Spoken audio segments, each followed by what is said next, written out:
MAGnephonic, your updates from the Mag.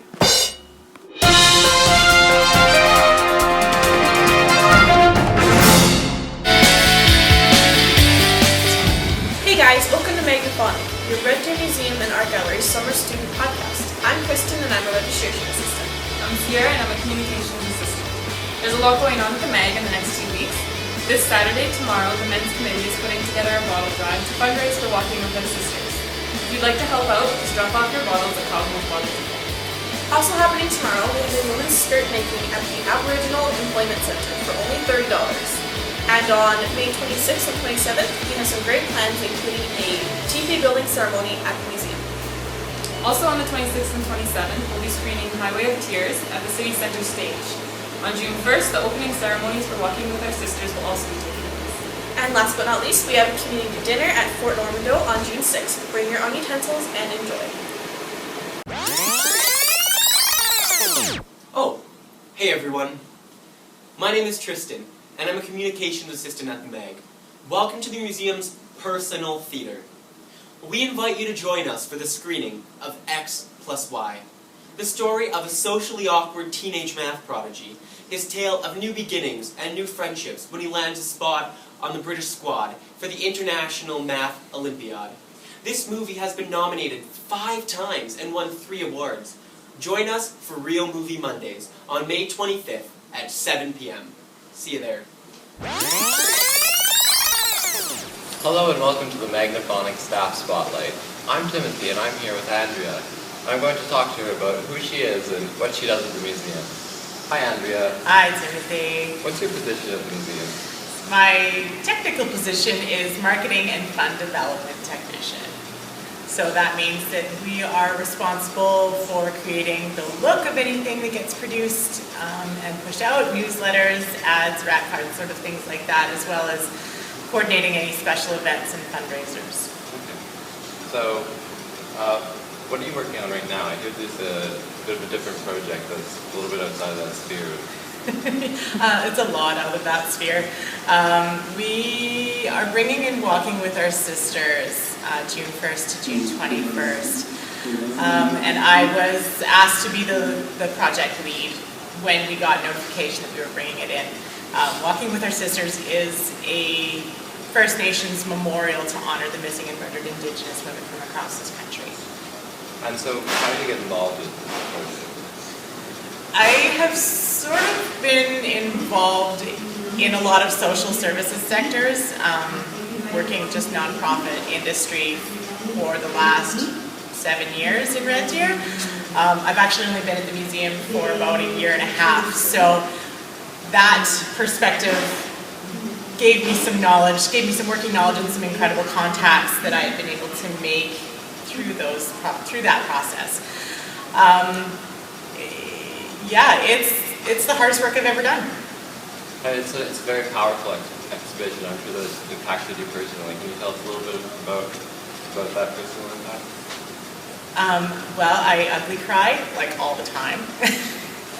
I really try not to, but it is. I mean, when you're working with such emotional subject matter, and you hear firsthand stories almost on a daily basis, you would have to be completely removed and completely heartless to not have it affect you. And even just being able to bear witness to the First Nations traditions and the ceremonies that go along with those traditions, it's completely changed sort of my path of spirituality. Well, thank you very much. Thanks, Timothy. Hey guys, we're here with Vishva from the Red Cross. So Vishva, what is your title with the Red Cross? I'm the Associate Community Outreach Staff. And what does that position entail? We want to build and strengthen our relationship with the community, and we want to tell the community about our programs and services.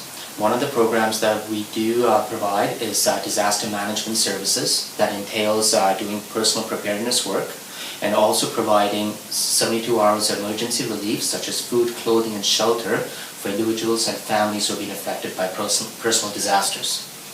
And we also have the Respect Education program where we go out to the community and we promote respect and violence prevention within the different community organizations, and some of the core programs are healthy youth relationship. It's more than just a game. Violence prevention against seniors, and anti-bullying. And one other program that we offer through the local branch is the Help Equipment Loan Program. We lend out medical equipment such as walkers, wheelchairs, crutches, canes, etc. for people who cannot afford to buy it. So if anyone are interested in any of these programs or who want to volunteer in any of these programs, you can contact the local Red Deer branch. So Vishva, can you tell us what the Red Cross is doing to support Nepal? From the get-go, the Nepal Red Cross have been on the field helping with search and rescue efforts. They've been providing emergency relief such as food, shelter, water, and psychosocial support. The Canadian Red Cross has deployed their field hospital to Denji, and to date there are 26 Canadians who have also been deployed and who are supporting the local efforts. And we have the urgent needs right now are medical aid and water sanitization. So what can the public and the Red Deer community do to help? We have set up a Nepal fund and we are asking the public for donations. And they can donate either through the website or by calling the 1-800 number, which is 1-800-418-1111, or by contacting the local branch. They can also do a third-party fundraiser. Again, if you contact the local branch, we could provide you with the necessary tools and communication materials to do that. Presently, the Canadian government is matching all the individual donations until May 25th. So those are some of the efforts the Canadians could get involved in. Awesome. So how can the local community, how can Red Deer be prepared for a disaster? You never know when a disaster is going to strike. And some of the common disasters in Canada are tornadoes, floods, hurricanes, power outages. And there are 3 simple steps what Canadians could do to be prepared. First is know your risk. And to know your risk, you call your local municipality and find out what the risks are. Or you could even go on the Alberta Emergency website, and it outlines the various risks in the community. And the next step is to make a plan. You want to make a plan with your family what to do when an emergency happens. And the final step is to have a kit prepared to support yourself and your family up to 72 hours. There are 2 ways of making a kit. You could go on our website and it will give you a list of items that you could put into the kit, or you could purchase a pre-made kit through the Red Cross. And the Alberta Emergency Management Agency, they also have a free app where you could download it on your phone, where it will alert you if there is an emergency or a disaster. And again, you could visit the website. There's an event happening at the museum on Sunday, May 24th. Can you give us the rundown of what will be going on that day? Beverly Williams will be there. She was in Nepal when the earthquake struck. She's going to share her experience and her stories during this ordeal. The Red Cross will be there to give a briefing about what the Canadian Red Cross is doing in Nepal. And we'll also be doing a fundraiser. Again, we want to try to meet that deadline by May 25th, where the Canadian government will be matching all the individual donations. And we also want to provide information to the public, such as the Restoring Family Links program, where we have, if you know a loved one in Nepal who is missing and who's not a Canadian citizen, you could contact the local Canadian Red Cross office and we could help you with that. And if there's a Canadian citizen missing in Nepal, we recommend that you call Foreign Affairs Canada. So if you're in the area, please drop by at 2 p.m. and we'll have a very informal discussion and a presentation about the earthquake in Nepal. Well, thank you very much, Vishva, for joining us. Thank you, Kristen. Hey everyone, this is the trivia section for the week. Does anyone know that green water tower that stands watch over the town?